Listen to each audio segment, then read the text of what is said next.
Hi, welcome to our Google Hangout on Air. We are joined today by Eva Constanteras, Internews' Data Journalism Advisor, and Tara Susman-Peña, Senior Research Officer for Internews' Center for Innovation and Learning. She is also the author of the report, Understanding Data, Can New Media Rise to the Challenge, in partnership with the Center for International Media Assistance. And I'm really thrilled that we have Tara here today to share some of her findings from her research, share the broad trends and opportunities, the challenges, and the lessons learned, all surrounding our topic today, which is data journalism. And I'm also really fortunate to be joined by Eva, who will illustrate some really powerful examples from countries where open data is making a real and tangible impact in countries and communities all over the world. And before I pass this on to Eva, I wanted to thank you guys again for participating in the Hangout, and also mention that we encourage any kind of participation that you might have, including questions, comments. Those can all be posted on the events page in the comments section, and we will get to your questions hopefully in the Q&A at the end. So thanks again, and over to you, Eva. Oh, thanks so much. It's great to be joining you tonight. Well, tonight here I'm joining from Kabul, Afghanistan, where we just wrapped up an 80-hour data journalism workshop.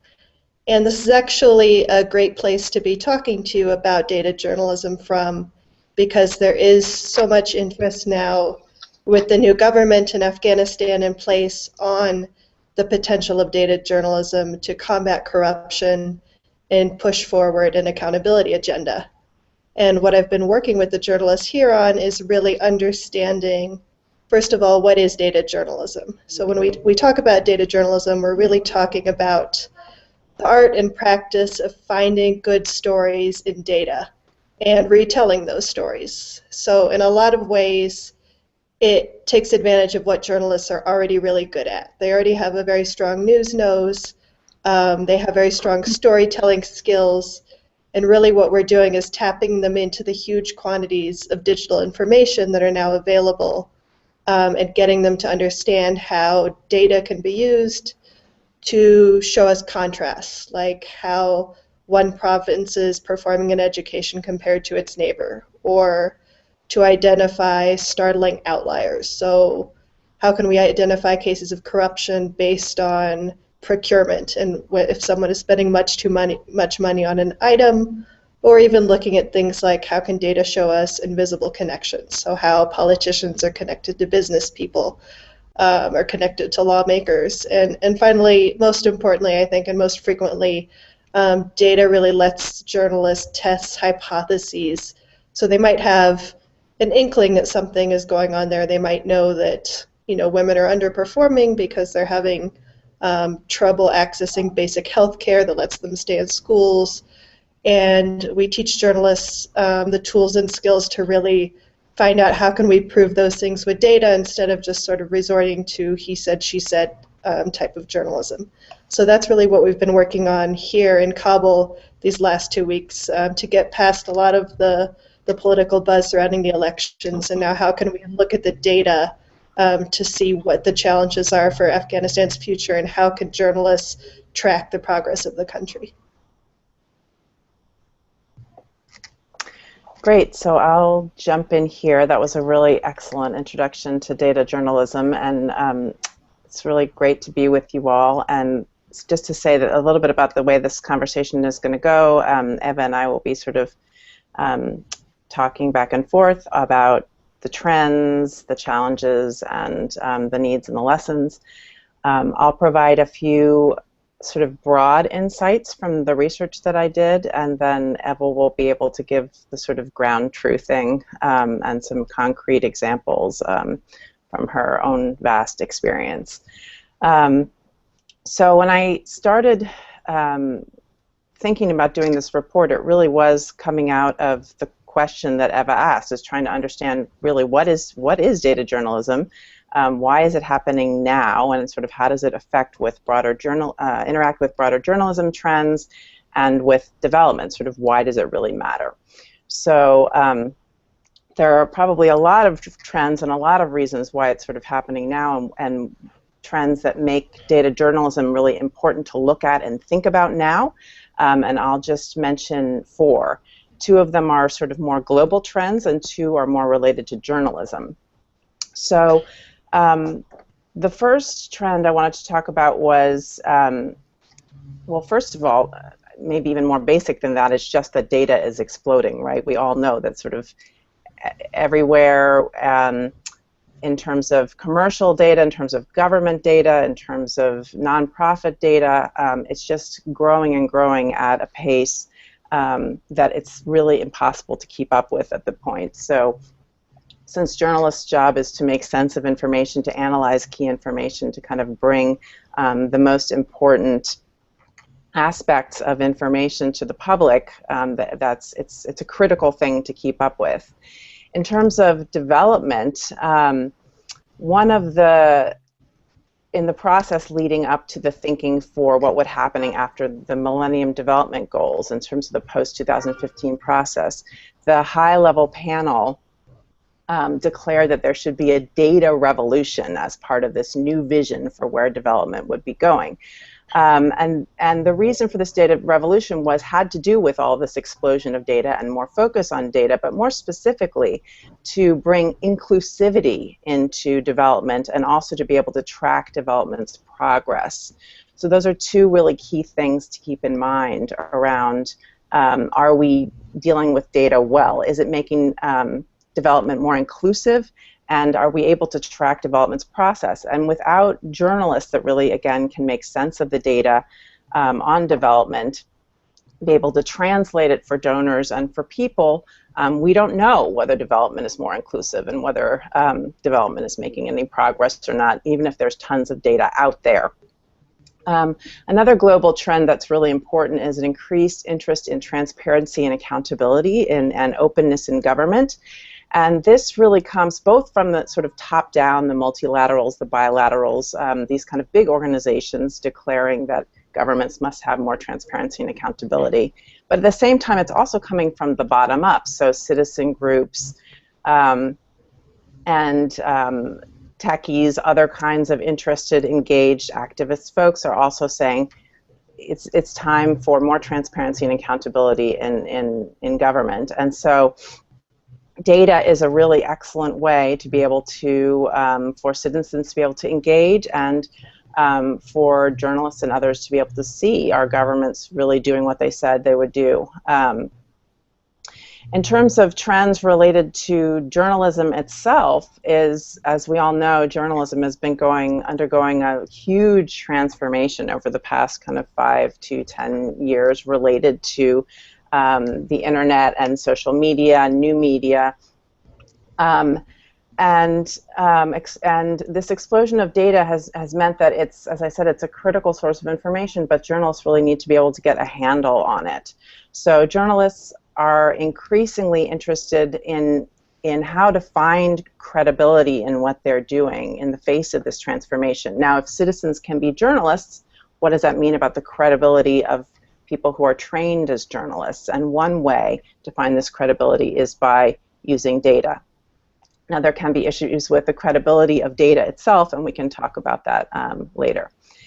And the last trend that I wanted to mention that makes data journalism a really important thing to think about now for those of us that really value journalism itself is the sort of crisis in the business model of journalism that's been part of the upheaval over the last several years in journalism. And there seem to be several really interesting signs that data journalism may be an opportunity to strengthen the business model in journalism, whether it's because advertisers are paying for clicks when the journalism is done online, and if there are interactive databases or interactive data visualization, that tends to draw more clicks, whether it's through selling databases, that might be another model. And there are probably a lot of other models still yet to be explored. There was also some recent research by the Reuters Institute at Oxford University that suggested that in 7 countries, younger consumers or users or audience are more willing to be able to pay more willing to pay for journalistic content than their older counterparts, which suggests that this willingness is only going to increase. So there may be actually a real way in here for the media to be able to strengthen its business model. So I'll turn it over to Ava to jump in and show some real life examples. Sure. Actually, when I first read Tara's report, one example jumped to mind a lot, and that was part of our program in Kenya, in which we ran a 5-month fellowship for 3 journalists, a graphic designer, and a developer, in which they really got to dig in and learn data journalism skills and work with the team to produce stories.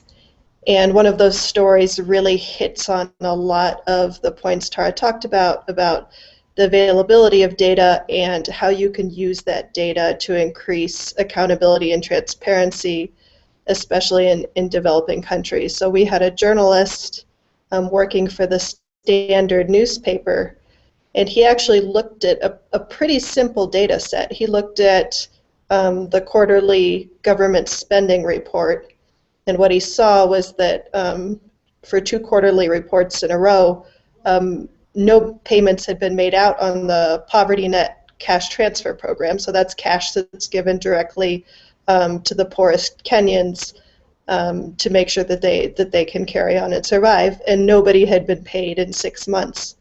So just based on that data, he went and found out that actually members of parliament had frozen the funds because they wanted to change the allocation system from being driven by poverty indicators, in which obviously the poorest counties got more of the pie, and the members of parliament instead wanted to just put all the money together and divide it by 47 into the 47 counties. And donors weren't aware that the members of parliament were doing this, even though it was donor funds that was powering the program, and donors and the members of parliament had originally agreed on these poverty indicators.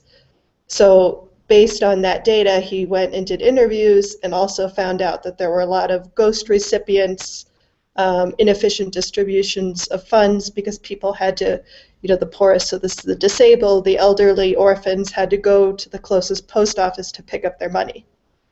So based on this story, the government audited the program. It ran for 3 days on the front page of the Standard newspaper, which is Kenya's 2nd largest daily. So the government audited the program and put back the old allocation system, and also a private company, Safaricom, which is the largest telecom company, stepped in and said that they would make the payments for the government using mobile money, so people wouldn't have to go to the post office anymore to collect their funds. So it worked out for the media house because it was a 3 days in a row of front page exclusive investigation. They had infographics so that the audience could really see where all this money was going. And there was a lot of public outrage and reaction to the very human stories, because he also went out and told the stories of the orphans and the disabled who weren't able to get their money over these 6 months and how they were making ends meet. And just one thing that I want to mention too that was interesting was there was actually an attempt at government retaliation, but our journalist was actually protected by the fact that the data he used, it wasn't a secret source of information, it wasn't anyone leaking him information or an anonymous interview, it was just government quarterly spending reports. So once they saw that it was in fact the government's data, they really didn't have anything else to say other than, okay, so we're going to audit this program and see if we can fix this. So I think that's a pretty good example of how an investigation that did require quite a bit of investment can really increase the credibility of a media house and show that they do have a critical role in accountability and transparency. And again, it led to a redistribution of this Poverty Net fund.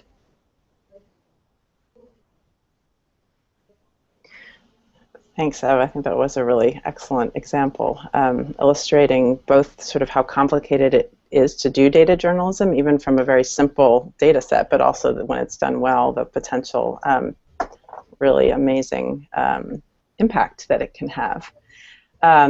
So from that kind of higher note, I want to turn actually to the challenges, and again, I'll just look at 4, although there are many, many challenges to being able to do data journalism quite well. And the first one is probably just a simple one, is that access to data or just opening up the data does not automatically increase citizen understanding or citizen participation or even data journalism itself. And the reasons for this are many. You know, if a government opens the data, you know, what data? Is it good? Is it relevant? Is it clean? Is it complete? And is there really access to it? How much have they opened? So the limitations can be many. And then even if data is opened and it is pretty good and accessible, limitations in the media itself can make open data much less effective. Again, if the data is just sitting there, but there aren't journalists that have the capacity and the platform and the support from their editors to be able to produce stories, again, much, much less impact. Perhaps the biggest challenge, and this probably should have gone first, is that you can't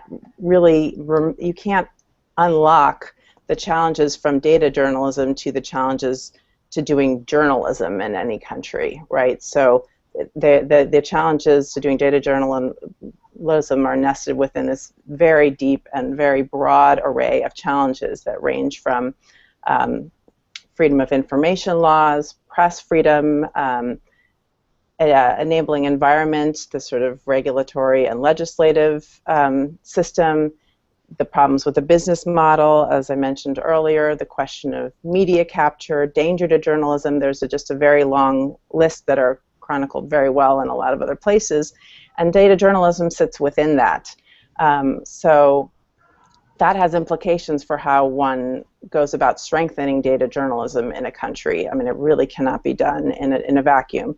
And it also means that in many countries, data journalism, especially without understanding it very well and the potential impact it can have, may be very low down on the list of priorities for journalists, for editors, for media houses, because there's all these other different challenges and problems that they're facing every day.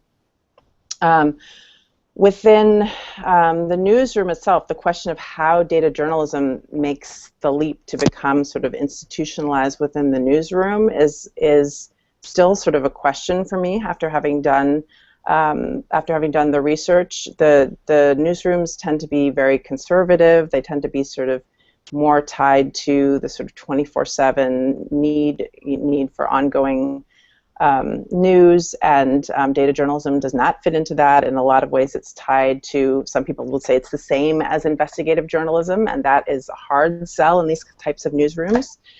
From a newsroom perspective, data journalism is quite expensive to do. To do it very well, you need a group of people really with a variety of backgrounds. They need to be able to understand how to work together.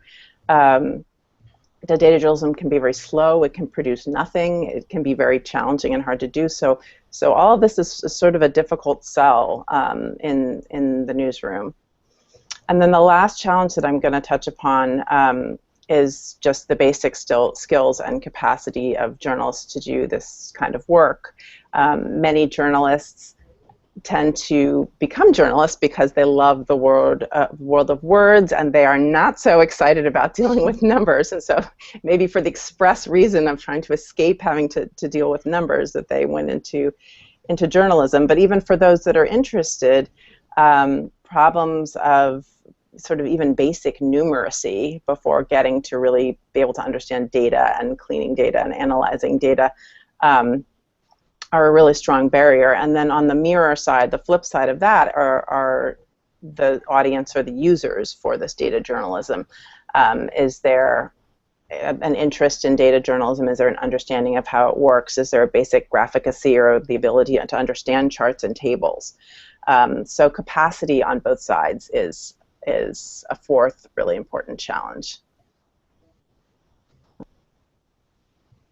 And I think I am definitely not going to explain how we solved any of those challenges. Um, but I am going to talk a little bit about, I think we're going to start at the bottom. So the question of numeracy and basic skills. Especially, I mean, the Kenya example, Kenya is a very wired, very thriving media environment. But we've also done data journalism in places like here in Afghanistan and Palestine that the media environment isn't that healthy. So we take an approach that focuses much more on data literacy, more even so than data journalism. So we want journalists to really see the potential of data to depoliticize topics that are, coming from a really highly politicized context and focus audience attention on development challenges. And not just the audience attention, really the journalist's attention too.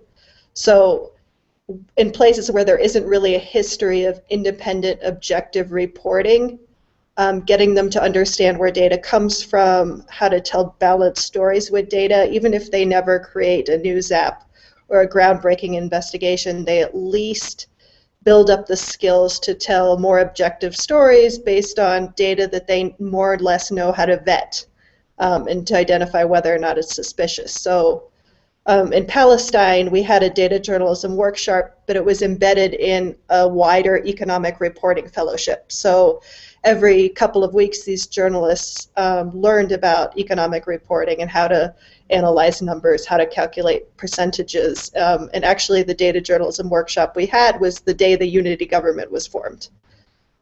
So in that workshop, what they really wanted to focus on was the Palestinian Authority budget. And what they were looking for is they felt there was corruption. So they wanted to prove corruption. And I said, well, instead of just trying to prove what you suspect, let's look and see, how the different ministries are spending their money. And then so what they did was they went through and calculated percentages and identified which ministry was spending the highest portion of their budget on wages and the least on actual projects.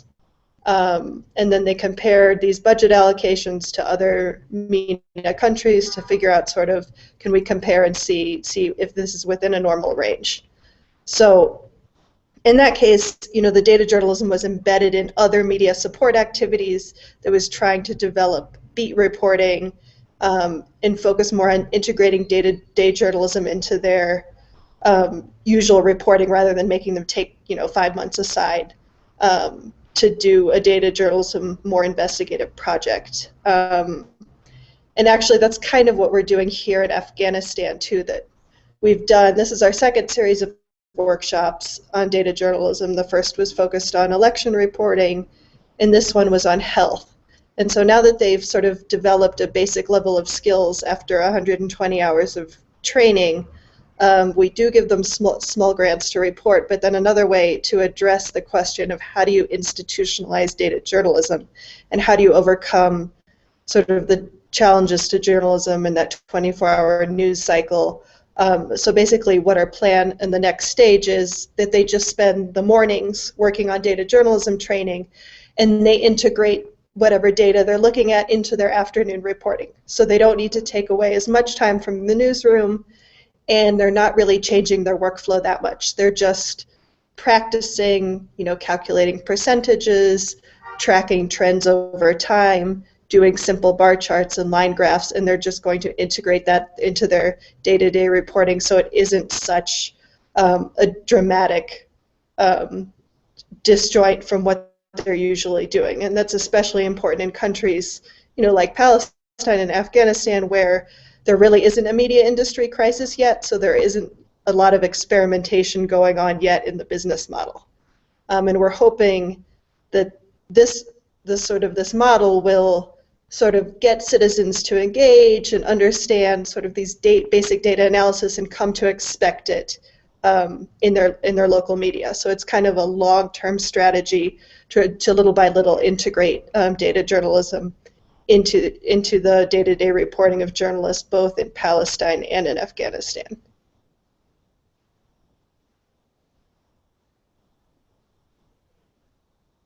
Okay, and So for the last section of this conversation, I'm just going to touch on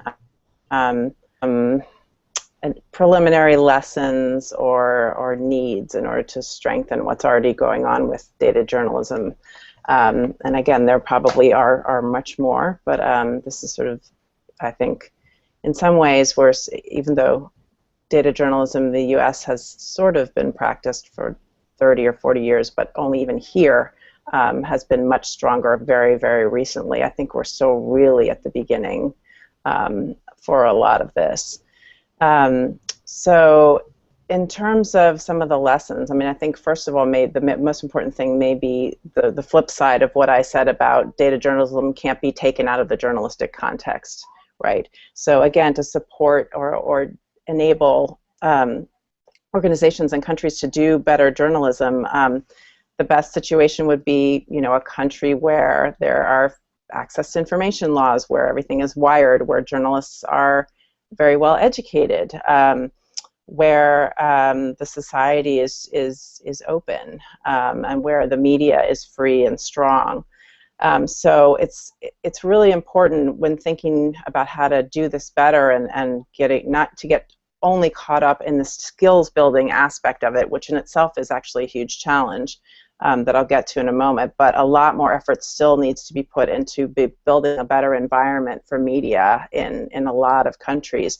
And that includes, I think, creating a demand within the country for data journalism, which I think once there are a few examples like the ones that Eva has given so far, I think the demand may come once citizens see the kind of impact that this can have.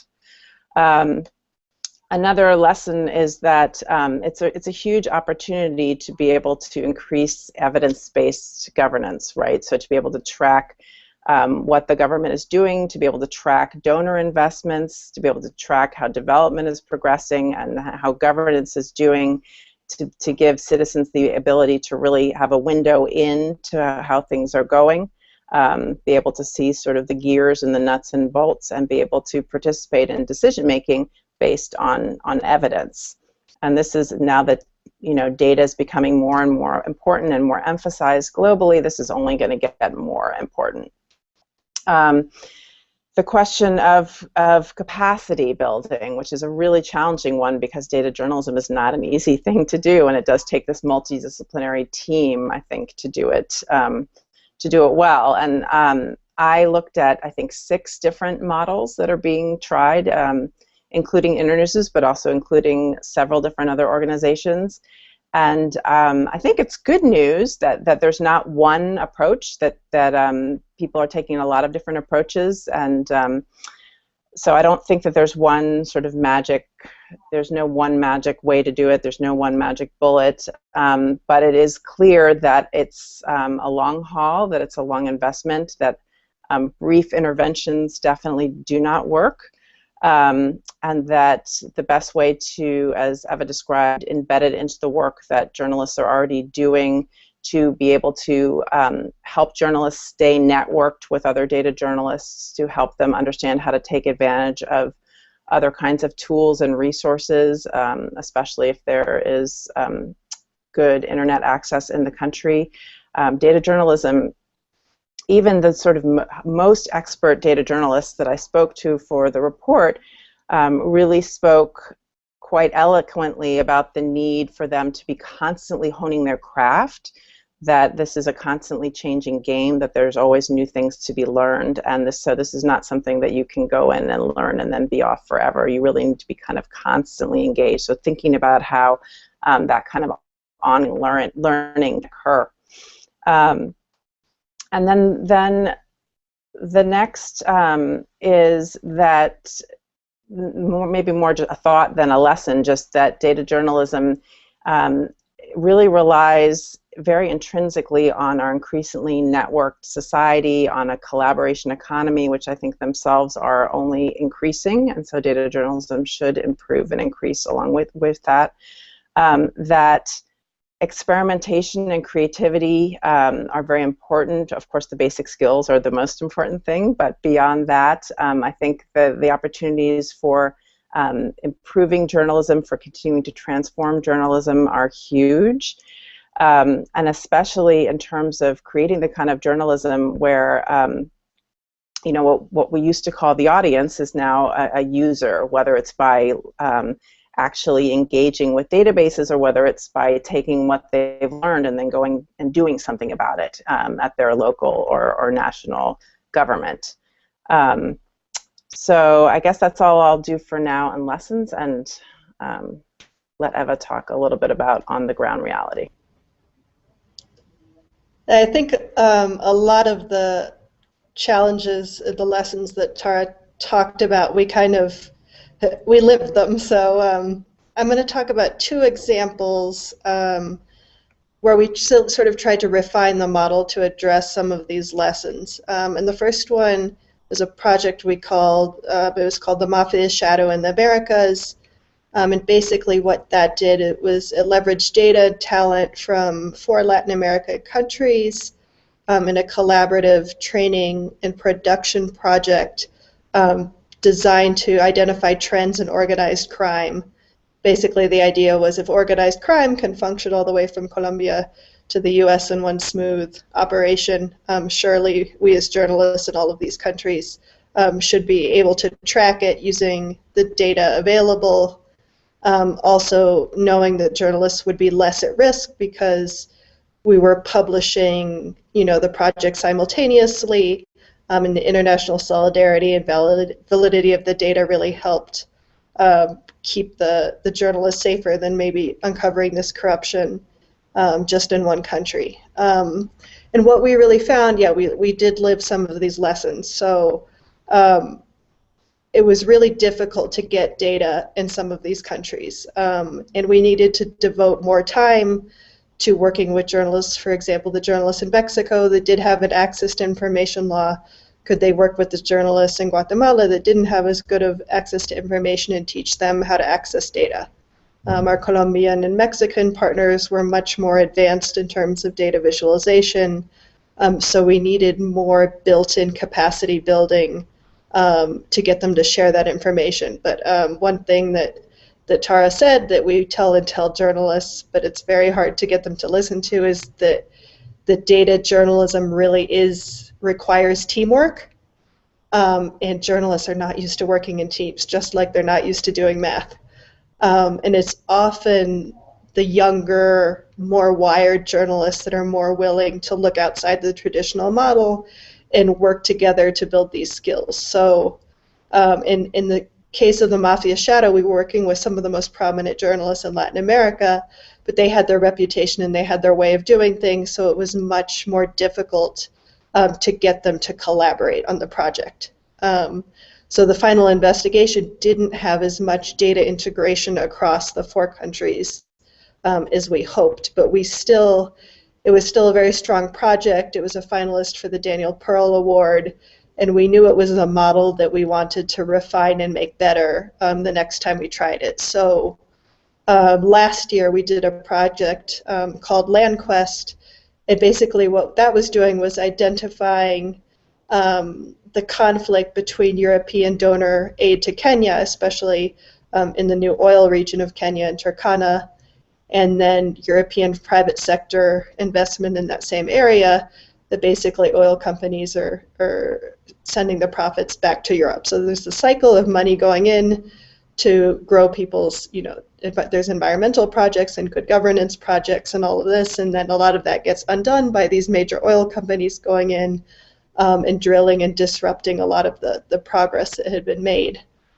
And that allowed us to bring together journalists from 4 different continents working on different aspects, whether it was the mapping or the data analysis or the on-the-ground reporting, and it was also access to information and data that was available in each of our different countries. And so these journalists worked for up to 6 months on this collaborative project that really, it filled a void in quality international reporting, and it also it jump-started data journalism in the countries that were not yet really familiar with it, because for 6 months they got to work with journalists in countries where data journalism was much more advanced. They were partnered They learned the data skills together, and they really became integrated into the international data community, which is sort of an extension of getting people to work in teams. Also, there is a thriving international data journalism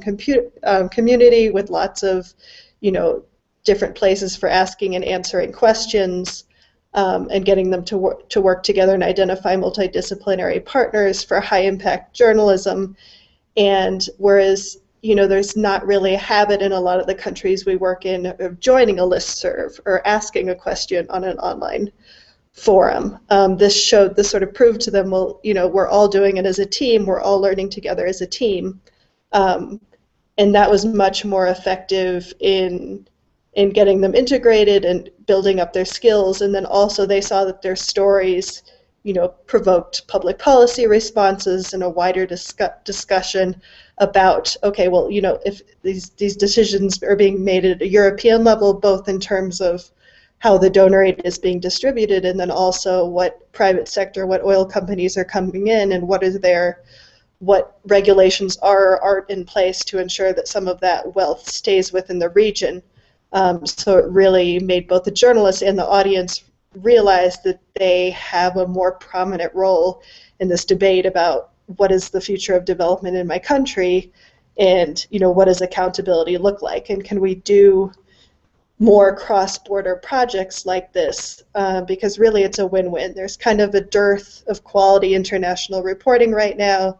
More and more Western media are relying on AP and other wire services for sort of the quick hit reporting, and there's not really a lot of funding, at least not for-profit models, to do some of this quality international reporting in an increasingly globalized world. So for us, once we do get the capacity to a certain level, it seems like a great solution both for local journalists to be able to be published internationally, and then for international media to get more quality data-driven reporting about the rest of the world out there. So this is really a model we're excited about, and hopefully, we haven't done very much of it, but we're hoping we see that it does have the potential to really address some of these needs that Tara mentioned. So, if there's not a good FOIA law in that country, you can find a lot about oil companies by doing access to information request in the company's home country. So if you've got somebody there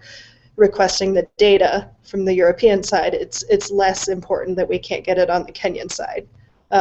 If you've got a really strong data expert, in this case we had one, a mapping expert in Brazil, and he's double checking all the data, it makes you more willing to take risks with your analysis, knowing that you have somebody on the other side to check it for you. And again, that the barrier to investigative journalism is much lower, because even if it's risky to publish in your own country, which is very true of oil stories in Kenya right now, once it was broken on the international level, local media felt much more comfortable to pick up the data and we have data on, and Tara touched on this a little bit, about when are we going to bring in private sector data. So we actually had the entire employee database of one of the oil companies, which sort of ended the debate about whether or not they were hiring enough locals, because we could show them this is exactly how many Turkana are being hired, this is exactly how many Kenyans are being hired, and this is exactly how many expats are being hired by each contractor and each subcontractor. So that sort of ended the back and forth debate about whether or not local content was a requirement, and that also sort of accelerated the debate on the draft mining legislation, which was being debated by Parliament on putting some more local content requirements in place. So this cross-border model, we're not the only ones doing it. The International Consortium for Investigative Journalism and their Offshore Leaks project was a collaboration, 47 countries, that led to really great investigations in media from Argentina to Pakistan to Thailand. And those stories, again, just bringing that talent and having that kind of collaboration and data skills being shared across borders, I think really has a lot of potential to accelerating data journalism and helping us address some of these challenges we've been facing.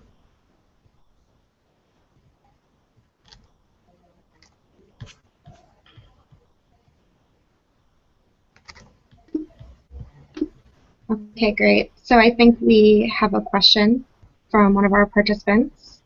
Are there lessons U.S. journalists or newsrooms can learn from the data journalism work of journalists that you are working with?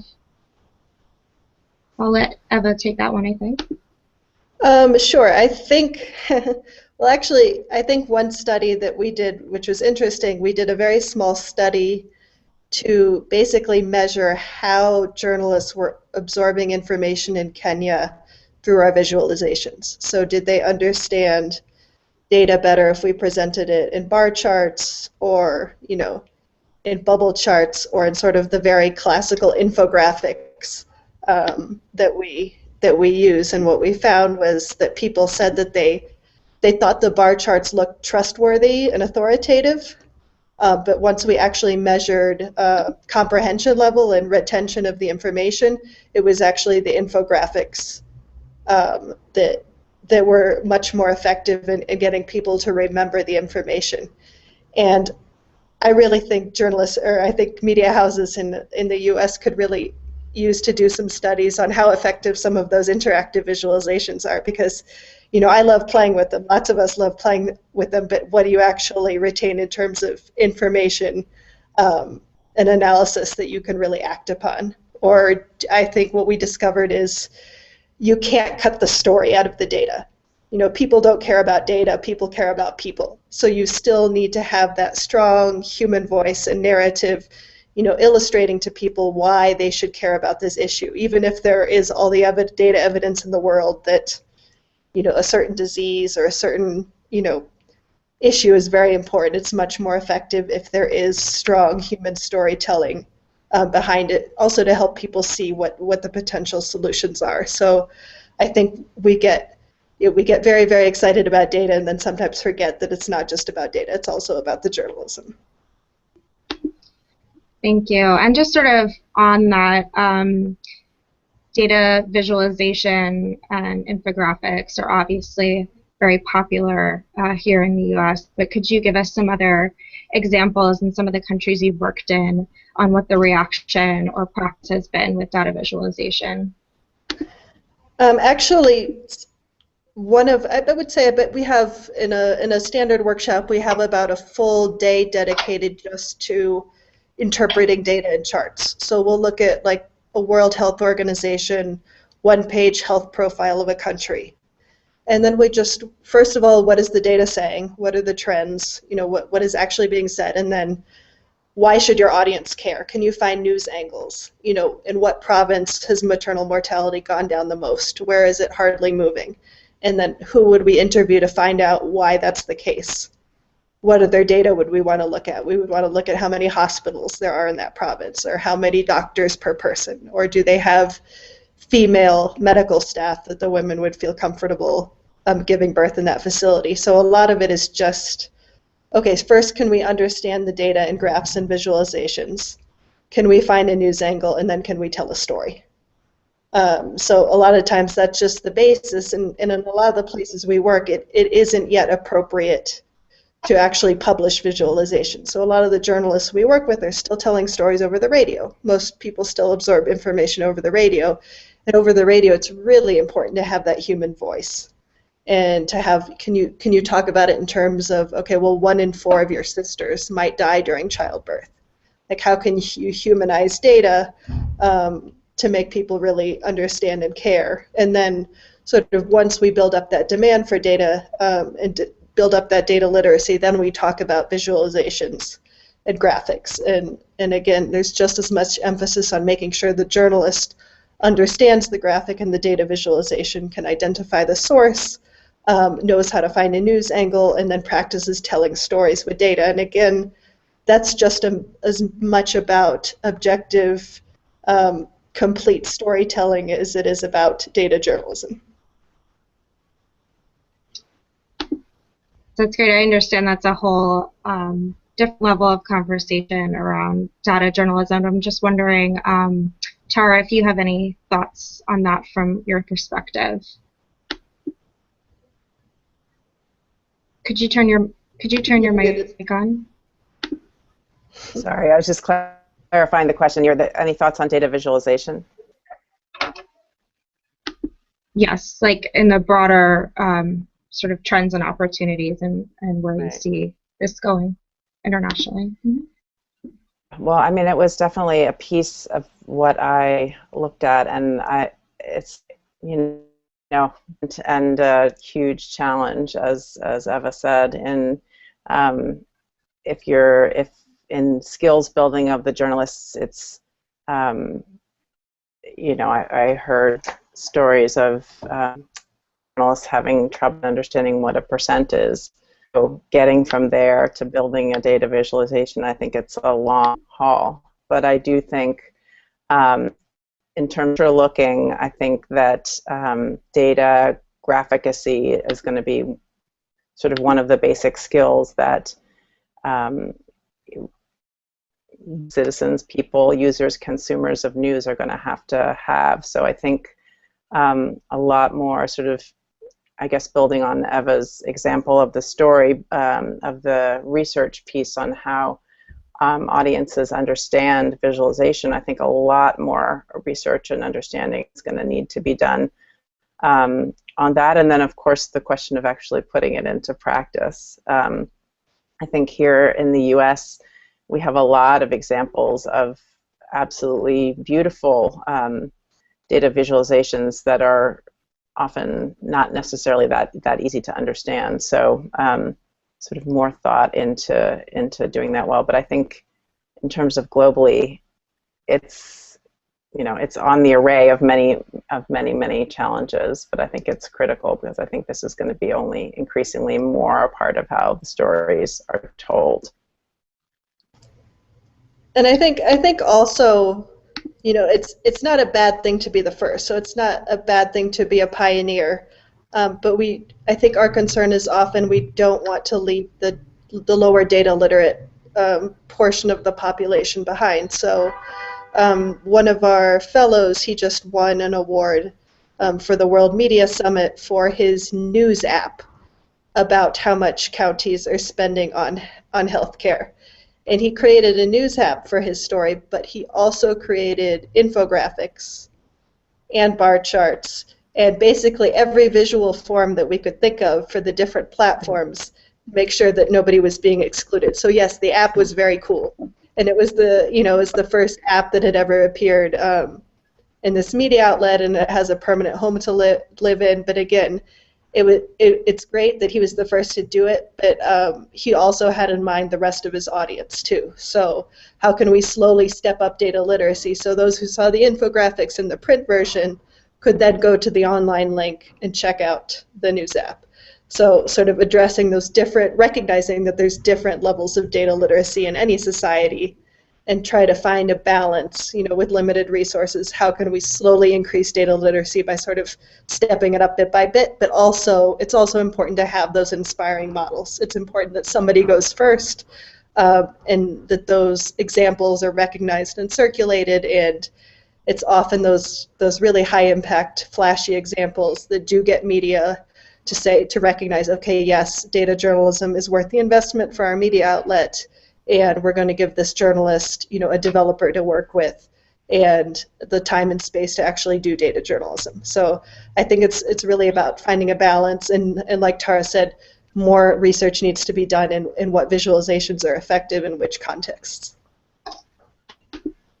Yeah, I think that's a really critical piece, and I'm glad that we got to talk about that component a little bit in the context of the work that you both are doing. And we just have one final question from Carolyn. She's wondering if the study on data visualization, literacy, and comprehension is available to the public anywhere. There is a summary available, and I can send around the link to the summary, but this was a study done by Ida Justin and Revati Prasad, and I can't remember what university it was done for, but the university is going to publish the full research paper, but I can share the summary, which is available on the Internews in Kenya webpage. Great. Yeah, please feel free to share that and any other links you have for our audience on the events page. And I think that's it. We don't have any other questions, so I just want to thank both of our presenters, Tara and Eva. Thank you for joining us. And do you guys have any sort of final thoughts you want to leave us with? I personally think it's really exciting that we're starting to have these conversations and lessons learned about what works and what doesn't, because 2 years ago we were all having hackathons and boot camps and it was all sunshine and rainbows, and now we're realizing it's more investment than we thought, but there's also a lot more potential benefit than we thought. So like Tara said, it's a huge tool for accountability and transparency. And a lot of donors are funding think tanks and NGOs to collect lots and lots of data. So they're amassing all this data, and then they realize nobody's using it. So there's really a lot of potential and a lot of funding going into open data. And it's really just our job to, okay, well, now we need to train a team of journalists to be able to interpret this data and act as infomediaries for citizens.